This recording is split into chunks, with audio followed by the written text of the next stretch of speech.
তো চলো আজ তোমাদেরকে দেখাই দেশি মোরগ কি করে রান্না করলে বেশি টেস্ট লাগে। তো যাই হোক, আজকে বরের বায়না মাংস খাবে, তার জন্য দেখো গোটা আস্ত একটা মোরগ এনে আমার হাতে ধরিয়ে দিয়েছে।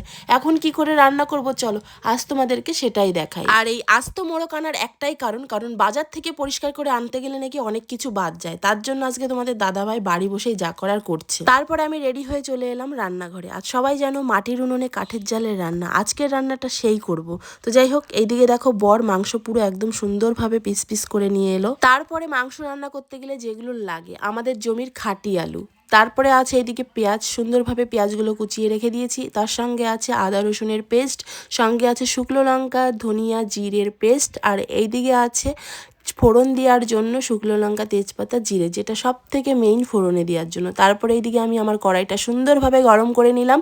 গরম করে আমি তেল দিয়ে দিলাম, আর তোমরা চাইলে রিফাইন তেল ব্যবহার করতে পারো, চাইলে তোমরা সর্ষের তেল ব্যবহার করতে পারো। তো যাই হোক, রিফাইন তেল হাতের কাছে ছিল, তার জন্য রিফাইন তেলটা দিয়েই রান্না করছি। আর এইদিকে তেলটা গরম হয়ে যাওয়ার পরে সুন্দরভাবে আলুগুলো ছেড়ে দিলাম। আর সত্যি তোমরা কমেন্ট করতে ভুলবে না, মাংসের আলু খেতে কারা কারা মানে বেশি পছন্দ করো। আমার বেশি ভালো লাগে, তার জন্য আমি গোটা 4-5 আলু নিয়ে নিলাম। আর সুন্দরভাবে একটুখানি আলু যখন ভাজবে না, তখন তার মধ্যে একটু লবণ দিয়ে দেবে, দেখবি আলুর দ্বিগুণ টেস্টটা বেড়ে যাবে। তারপরে আমি সুন্দরভাবে আলুগুলো ভেজে সুন্দর করে নিয়ে নিলাম। নিয়ে নেওয়ার পরে আমি ফোড়নে দিয়ে দিলাম তেজপাতা, তারপরে দিয়ে দিলাম শুকনো লঙ্কা, তারপরে দিয়ে দিলাম জিরে।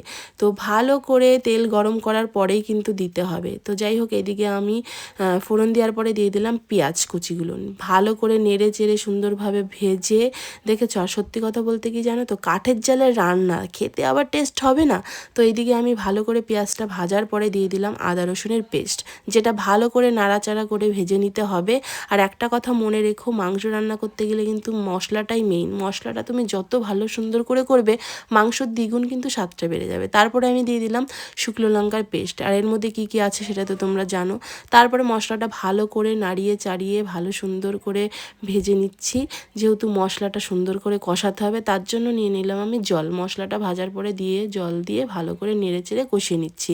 তারপরে 1 চামচ লবণ দিয়ে দিলাম, পরিমাণ মতন লবণ হলুদ দিয়ে ভালো করে মশলাটা কষাতে হবে। আর এইদিকে আমি ভালো করে মশলাটা কষিয়ে নিচ্ছি। আর এইদিকে দেখো বড় মাংস পুরো রেডি করে দিয়ে গেছিলো। তো সেইখানে আমি মাংসের মধ্যে পরিমাণ মতন লবণ নিয়ে নিলাম, তারপরে নিয়ে নিলাম হলুদ। আর সত্যি কথা বলতে কি, তুমি যখন মাংস রান্না করবে তার কিছুক্ষণ আগে কিন্তু তুমি ভালো করে লবণ হলুদ দিয়ে মাংসটা একদম সুন্দরভাবে ম্যারিনেট করে রেখে দেবে। যেহেতু মাংসের মধ্যে যদি লবণ হলুদ ঢোকে তবেই কিন্তু টেস্টটা বেশি সুন্দর হয়। তো এইদিকে আমি লবণ হলুদ পরিমাণ মতন নিয়ে ভালো সুন্দর করে মাখিয়ে নিচ্ছি, ঠিক আছে। আর এই যে বড় লেগ পিসটা দেখে কেউ ভুলভাল মন্তব্য করো না, কারণ এটা আমার বরের পছন্দ, কারণ ও কোনোদিনই লেগ পিস খায়নি। সেই কারণে আজকে ওর জন্য আমি বড় একটা লেগ পিস রেখে দিয়েছি ওকে খাওয়াবো বলে। তারপরে এইদিকে সুন্দরভাবে মশলাটা কষিয়ে নিলাম। কষাতে কষাতে দেখতেই পাচ্ছ, যখন হালকা পরিমাণে তেল ছেড়ে দেবে তখন মনে করবে মশলাটা পুরো কমপ্লিট। তারপরে দেখো আমি এইদিকে ভালো করে মাখিয়েই যাচ্ছি, যেহেতু লবণ হলুদটা ভালো করে যায় যাতে, তার জন্য। এইদিকে আমার ফুল কমপ্লিট, মাংসটা ভালো সুন্দর করে ম্যারিনেট করে রেখে দিলাম। তার মধ্যে আমি মশলাটাও পুরো সুন্দর করে কষিয়ে নিয়েছি। কষিয়ে নেওয়ার পরে আমি দিয়ে দিলাম মাংসটা ঢেলে। আর সত্যি মাংসটা আজকে পুরো দারুণ, তোমরা তো দেখতেই পেরেছো যে গোটা একদম আস্ত একটা মোরগ। আর সত্যি দেশি মোরগ মুরগি খেতে যে কি দারুণ লাগে সেটা কি বলবো, আমার তো ভালো লাগে, জানি না আর কার কার ভালো লাগে। তারপরে সুন্দর করে এইদিকে আমি কষিয়ে নিচ্ছি, একদম দেখতেই পাচ্ছ কষাতে কষাতে একদম তেল ছেড়ে দিয়েছে। আর মাংস সবসময় একটা কথা মাথায় রাখবে, মাংস রান্না করার সময় ভালো করে কষাতে হবে। মাংস তুমি যত কষাবে তত কিন্তু টেস্টি হবে। আর এইদিকে দেখো খাঁটি চই ঝাল আমাদের গাছের, কারণ তোমরা আগেও দেখেছো যে মাংসের মধ্যে চই ঝাল কিন্তু আমরা প্রচুর পরিমাণে খাই, আর সত্যি খুব টেস্টি লাগে। তার জন্য আজকেও আমি মাংসের মধ্যে চই ঝাল দিয়ে দিলাম, কারণ অনেকেই আছো খাও না, আর অনেকেই আছো খাও, তো আমরা ভালো খাই বলেই দিয়ে দিয়েছি। আর এইদিকে মাংস কষানো হয়ে গেছে, তারপরে আমি জলটা দিয়ে দিলাম পরিমাণ মতন, ঠিক আছে। তোমরা তো দেখতেই পেরেছো যে আমি মশলাটাও ভালো করে কষিয়েছি, মাংসটাও ভালো করে কষিয়েছি, তারপরে আমি জলটা দিয়ে দিয়েছি। তারপরে যখন জলটা দেওয়ার পরে আলুগুলোও ছেড়ে দিলাম, দেখতেই পারছো। তো যাই হোক, আজকে রান্নাটা কিন্তু সেই হবে দেখেই বোঝা যাচ্ছে। তারপরে আমি এই যে বেশ সুন্দর করে নেড়ে চড়ে আলুগুলো দিয়ে দিলাম। দিয়ে দেওয়ার পরে আমি দেখো, জালটা মেইন, কাঠের জালে রান্না করা, জালটা সুন্দর করে জাল দিতে হবে, যেহেতু টকবক করে ফোটে। তারপরে আমি জালটা ঢেলে দিয়ে ঢাকনাটা দিয়ে দিলাম।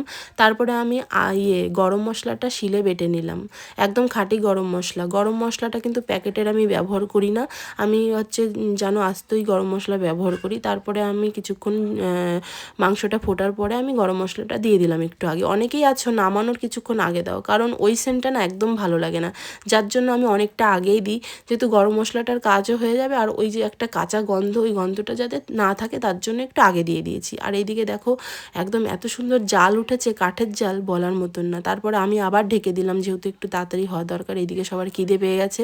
আমি তারপরে কি করলাম, দেখি ঢাকনাটা তুলে একদম মাংসটা জবরদস্ত হয়েছে, ঠিক আছে। তারপরে দেখো কি সুন্দর লাগছে, এইদিকে আমার ফুল মাংসটা পুরো কমপ্লিট, ঠিক আছে। দেখো কি সুন্দর হয়েছে। তো যাই হোক, আজকে রান্নাটা শুধুমাত্র তোমাদের জন্যই করেছি, তোমাদেরকে দেখানোর জন্য, যাতে তোমরা এইভাবে রান্না করো, যাতে খেতে অনেক টেস্ট হয়। তো আজকের মাংস রান্নাটা কেমন হয়েছে অতি অবশ্যই জানিও, আর চাইলে তোমরা এরকমভাবে রান্না করে খেও।